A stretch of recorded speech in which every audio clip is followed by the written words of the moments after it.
Hello दोस्तों, मेरा नाम है अजय। तो और आज हम इस वीडियो में देखने वाले हैं कि आप लारावेल के अंदर आप जो सर्विस क्लास आप कैसे यूज़ कर सकते हैं। तो ये ऑप्शनल है, यानी कि ऐसा ज़रूरी नहीं है कि आपको ऐसे ही लिखना है कोड।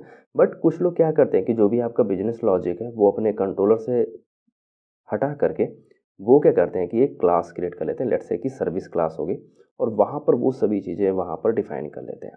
तो हम लोग भी क्या करने वाले हैं कि एक पोस्ट सर्विस हम यहाँ पे क्रिएट करने वाले हैं और उसका जो भी लॉजिक होगा हम एक सर्विस के अंदर डालने वाले हैं। तो यहाँ पर आपको क्या करना है कि आपको माइग्रेशन और कंट्रोलर आपको क्रिएट कर लेना है। तो अपने मॉडल, माइग्रेशन और कंट्रोलर, ये तीन चीज़ें आपने क्रिएट कर ली है।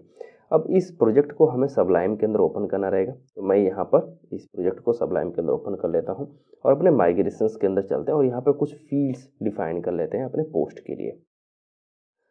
तो मेनली जो फील्ड्स हमारे पास रहेंगी, लेट्स से यहाँ पर हमारे पास टाइटल है और वो स्ट्रिंग टाइप का है और यहाँ पे टेक्स्ट के अंदर आपका डिस्क्रिप्शन रहेगा। तो डिस्क्रिप्शन अनलिमिटेड रहता है एक तरह से। और यहाँ पर आपका फिर हो जाएगा टेबल बुलियन स्टेटस करके, यानी कि स्टेटस हमारा ट्रू या फॉल्स, इन दोनों में से कोई एक हो सकता है। और एक यूज़र आईडी। तो यूज़र आईडी इसलिए क्योंकि जो हमारा ऑथर रहेगा, हर एक पोस्ट का एक ऑथर होता है, तो उस केस में हमारे पास है अनसाइंड बिग इंटीजर, वो है हमारा यूज़र आईडी। अभी हम इसको सेव कर लेते हैं और यहाँ पर यदि आप मॉडल के अंदर देखेंगे तो आपके पास दो मॉडल हैं, पोस्ट और यूजर। और HTTP कंट्रोलर्स के अंदर जाएंगे तो आपको एक पोस्ट कंट्रोलर नाम से एक जो क्लास मिल जाएगी। इस क्लास के अंदर हमें क्या करना है कि अपने जो भी फंक्शंस हैं वो हमें यहाँ पर डिफाइन करने रहेंगे। यहाँ पर कंस्ट्रक्टर के अंदर आप क्या कर सकते हैं कि जैसे कि यहाँ पर पोस्ट सर्विस है हमारे पास। तो इस चीज़ के अंदर आप जो कंस्ट्रक्टर के अंदर ही, तो यहाँ पर हम क्या कर रहे हैं कि पोस्ट सर्विस है उसको हम इंजेक्ट कर रहे हैं इस क्लास के अंदर। तो यहाँ पर जो हमारा पोस्ट सर्विस नाम की जो वेरिएबल है उसको अब हम यूज़ कर सकते हैं इस पूरे क्लास के अंदर। तो पोस्ट सर्विस आपको क्रिएट भी करनी रहेगी। तो यहाँ पर जो आपने पोस्ट सर्विस आपको क्रिएट करना है, इस चीज़ के लिए हमने क्या किया कि एक जो सर्विसेज नाम का फोल्डर क्रिएट कर लेते हैं और हर एक सर्विस के लिए हम एक यहाँ पे क्लास क्रिएट कर लेंगे। तो लेट्स से सर्विसेज के अंदर आपके पास है पोस्ट सर्विस डॉट PHP करके। अब ये जो हमारी पोस्ट सर्विस डॉट PHP है, इसके अंदर आपको नेम स्पेस वगैरह डिफाइन करना रहेगा। तो यहाँ पर देखिए मैंने डिफाइन किया नेम स्पेस ऐप सर्विसेज और यहाँ पे क्लास, जो आपने क्लास जिस नाम से आपने क्रिएट की है। तो लेट्स से आपका है पोस्ट सर्विस करके। इसके अंदर आपकी जो भी सर्विस से रिलेटेड जो भी आपके लॉजिक है वो आप यहाँ पर डिफाइन कर सकते हैं। तो यहाँ पर जैसे कि मैंने यहाँ पे एक फंक्शन डिफाइन करना है जो कि है गेट ऑल पोस्ट, यानी कि ये सभी पोस्ट को यहाँ से रिटर्न कर देगा। तो इस केस में हमने क्या किया कि यहाँ से पोस्ट गेट हम यहाँ से कर सकते हैं और उसके बाद हम इसको रिटर्न कर देंगे। पोस्ट को हमें टॉप पे इंपोर्ट करना रहेगा, तो मैं यहाँ पे इंपोर्ट कर लेता हूँ। Let's say use app models और यहाँ पे हो जाएगा पोस्ट करके। पोस्ट सर्विस हमारी यहाँ पर रेडी है और यही सेम चीज़ हम जो है इंजेक्ट कर रहे हैं अपने कंट्रोलर के अंदर। यदि आप देखेंगे तो यहाँ पर देखिए मैं यहाँ पर पोस्ट सर्विस यहाँ से इंजेक्ट कर रहा हूँ और इसका ऑब्जेक्ट क्रिएट हो जाएगा ऑटोमेटिकली। तो मुझे न्यू कीवर्ड के साथ में ऑब्जेक्ट यहाँ पर क्रिएट नहीं करना पड़ रहा है, मुझे सिर्फ क्या करना है कि इसके कंस्ट्रक्टर में पास करना है और उसके बाद ये हमें पूरे क्लास के अंदर अवेलेबल रहेगा और हम इसका यूज़ कर सकते हैं। यहाँ पर हम एक फंक्शन क्रिएट कर लेते हैं, लेट्स से एक इंडेक्स फंक्शन है और यहाँ पर यदि आपको लेट्स से गेट करना है सभी पोस्ट को, तो आप कैसे लिखेंगे?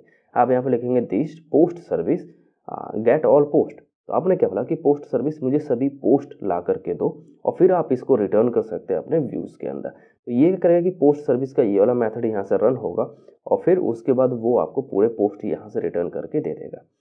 फिर आप यहाँ से अपने व्यूज़ के अंदर आप जो है डेटा पास कर सकते हैं। तो लेट्स से आपके पास कोई एक व्यू है जो कि है पोस्ट डॉट इंडेक्स करके और फिर उसके अंदर आप क्या कर सकते हैं कि इसी सिमिलर तरीके से आप जो है डेटा पास कर सकते हैं अपने पोस्ट का। तो आप चाहेंगे तो आप यहाँ पे एक वेरिएबल का नाम भी लिख सकते हैं या फिर आप डायरेक्ट आप जो है पोस्ट सर्विस से डेटा ला करके अपने पोस्ट के अंदर डाल सकते हैं यहाँ पर।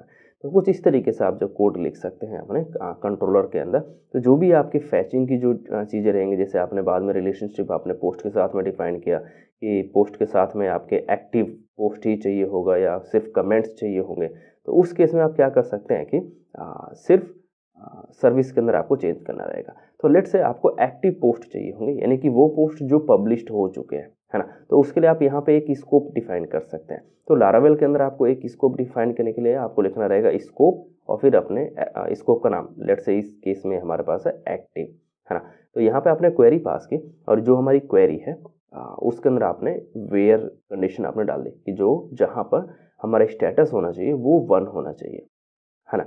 यानी कि अगर 1 है तो उस केस में क्या है कि वो पब्लिश्ड है ना। और यदि वो तो पब्लिश्ड है तो हम यहाँ पे सीधा पब्लिश्ड ही डाल देते हैं कि हमारा जो पोस्ट है वो पब्लिश्ड है या नहीं है। तो उस केस में आपको यहाँ पर भी चेंज करना रहेगा, तो आपने यहाँ पर एक लिखा कि पब्लिश्ड करके। तो आपको ये सभी चेंजेस आपको पोस्ट सर्विस में करना है, आपको कंट्रोलर में डायरेक्ट चेंज करने की ज़रूरत नहीं है, ठीक है। तो यहाँ पर अभी आप क्या कर सकते हैं कि जो भी आपकी ये पोस्ट है इसको आप यहाँ पे डीडी कर सकते हैं। तो लेट्स से मैंने यहाँ पर लिखा कि पोस्ट को यहाँ पे डीडी करने के लिए, ताकि हम डेटा देख सकें, क्योंकि हमने अभी इंडेक्स वगैरह ये जो हमने व्यूज़ है वो हमने क्रिएट नहीं किए हुए अभी। हाँ, अभी हम क्या करते हैं कि अपने डेटाबेस में कुछ डेटा डाल देते हैं यहाँ पर सीडर के अंदर। तो अभी हमारे पास देखिए कुछ सीडिंग के लिए कुछ चीज़ें नहीं है, तो हम एक फैक्ट्री ही हम यहाँ पे क्रिएट कर लेते हैं। तो लेट्स से मैंने इसको डुप्लीकेट कर लिया अपने यूज़र फैक्ट्री को, और यहाँ पर मैंने डाल दिया कि ये हमारी है पोस्ट फैक्ट्री। हाँ, जहाँ जहाँ पर आपको यूज़र मिल रहा है वहाँ पर आपको चेंजेस करना रहेगा। यूज़र फैक्ट्री की जगह पे आपको लिखना रहेगा पोस्ट, और यहाँ पे टाइटल की जगह पे आपको क्या हो रहेगा कि यहाँ पे पैराग्राफ आपको लिखना रहेगा। तो लेट्स से आपने सिंगल पैराग्राफ आपने लिख लिया। सेम चीज़ आपको डिस्क्रिप्शन के लिए करना रहेगा। तो आपको यहाँ पर लिखना है डिस्क्रिप्शन, और डिस्क्रिप्शन के अंदर पैराग्राफ की संख्या आप 3 कर सकते हैं। और आपको स्टेटस आपको चेंज करना रहेगा, तो ये आपको रैंडम नंबर आएगा बुलियन के अंदर, यानी कि 0 और 1 के केस में कुछ भी हो सकता है। तो आप यहाँ पे रैंडम आप लिख सकते हैं। PHP का फंक्शन है जो कि है रैंड करके वो 0 और 1 में से कोई एक चीज़ आपके डेटाबेस में डाल देगा। यहाँ पर हम क्या करते हैं कि इसको सेव करते हैं, और ये सेम फैक्ट्री हमें फिर कॉल करनी रहेगी अपने सीडर के अंदर, है ना। तो यहाँ पे डेटाबेस सीडर के अंदर आप डुप्लीकेट कर सकते हैं। लेट्स से यहाँ पे हमारे पास है पोस्ट, और पोस्ट के अंदर हम 20 हम पोस्ट क्रिएट कर लेते हैं, और 5 हम यूज़र क्रिएट कर लेते हैं, ठीक है। ओके, तो अभी हमें क्या करना रहेगा कि इसको सीड करना रहेगा, यानी कि जो हमारा डेटाबेस है, तो उसके लिए हमें डेटाबेस से कनेक्ट भी करना रहेगा। तो मैंने एक ऑलरेडी डेटाबेस क्रिएट किया हुआ है जो कि है DB टेस्टिंग के नाम से। उसका यूज़र नेम रूट है और पासवर्ड भी रूट है। आपके केस में शायद पासवर्ड ब्लैंक होगा। तो यहाँ पर हमें लिखना PHP आर्टिजन माइग्रेट फ्रेश, और फिर सीड कर लेंगे। तो यहाँ पर ये कुछ प्रॉब्लम बोल रहा है पोस्ट मॉडल के अंदर। तो यहाँ पर देखिए मैंने पब्लिक लिखा हुआ है लेकिन फंक्शन नहीं लिखा हुआ है, राइट। तो यहाँ पर आपको फंक्शन भी लिखना रहेगा।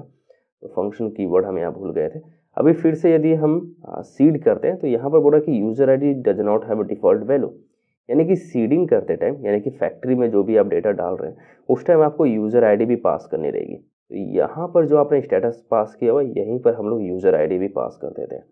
तो यूज़र ID क्या होगा कि रैंडम होगा, है ना, यानी कि जो भी आपके यूज़र हैं उनको आपको गेट करना रहेगा। तो मैं यहाँ पे डायरेक्ट लिख देता हूँ कि ऐप मॉडल्स से यूज़र क्लास है, वहाँ से आप जो है गेट कीजिए सभी यूज़र्स को, और उसमें से कोई एक रैंडम यूज़र आप जो रिटर्न कर लीजिए, वो यूज़र ID के अंदर चला जाएगा। फिर से एक बार सीड करते हैं, तो अब देखिए यहाँ पर सीड हमारी डन हो चुकी है। अभी हम इन क्लास फाइल्स को क्लोज कर देते हैं जो भी हमारी फाइल्स है, और यहाँ पे हम PHP आर्टिजन सर्व एक बार कमांड रन कर लेते हैं, ठीक है। ओके, यहाँ पर अब हमें अपने URL पे जाना रहेगा, यानी कि राउट्स के लिए, और यहाँ पर हमें एक राउट डिफाइन करना रहेगा जो कि होगा पोस्ट के नाम से। तो यहाँ पर हमने क्या किया कि यूज़ ऐप HTTP कंट्रोलर्स, और जो भी आपका कंट्रोलर का नाम है जो है पोस्ट कंट्रोलर करके, उसको हमें इंपोर्ट करना है, और यहाँ पर आपको एक राउट क्रिएट कर लेना है। तो राउट यहाँ पर क्या होगा कि गेट रिक्वेस्ट होगी, और यहाँ पर हमने लिखा पोस्ट, और यहाँ पे कंट्रोलर का नाम जो है पोस्ट कंट्रोलर क्लास, और अपने मेथड का नाम जो इस केस में इंडेक्स नाम से, ठीक है। ओके, तो अभी हम अपने ब्राउजर पर चल के लोकलहोस्ट 8004 पर चलते हैं। यहाँ पे लारावेल का पेज है, और यहाँ पे यदि मैं पोस्ट लिखता हूँ तो अब देखिए यहाँ पे कुछ पोस्ट हमें दिखाई दे रही है ना। इसको हम टू एरे कर लेते हैं क्योंकि ऐसे देखना थोड़ा सा ट्रिकी हो रहा है। तो यहाँ पर पोस्ट है, और यहाँ पे मैं लिखता हूँ टू एरे करके। इसको सेव करते हैं, वापस इसको रिफ्रेश करते हैं, तो अब देखिए यहाँ पे 11 रिकॉर्ड्स आपको देखने को मिल रहे हैं, यानी कि 11 पोस्ट ऐसे हैं जो पब्लिश्ड हो चुके हैं, है ना। यहाँ पे देखिए यूज़र ID, स्टेटस उसका, ये सभी डिटेल्स आपको मिल रही है।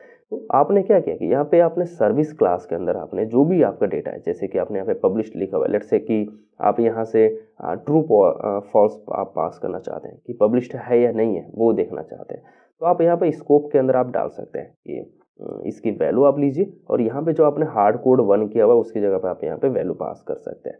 तो अब क्या होगा कि यदि आपको सभी पेंडिंग आपको रिकॉर्ड चाहिए होंगे तो आप वहाँ पे फॉल्स पास करोगे, और यदि आपको पब्लिश्ड रिकॉर्ड चाहिए तो आप ट्रू पास करोगे। तो लेट्स से कि मुझे यहाँ पे चाहिए कि जो अभी पब्लिश नहीं हुए, तो यहाँ पर अभी 9 पोस्ट ऐसे हैं जो पब्लिश नहीं हुए हैं, इस केस में इनका स्टेटस 0 है।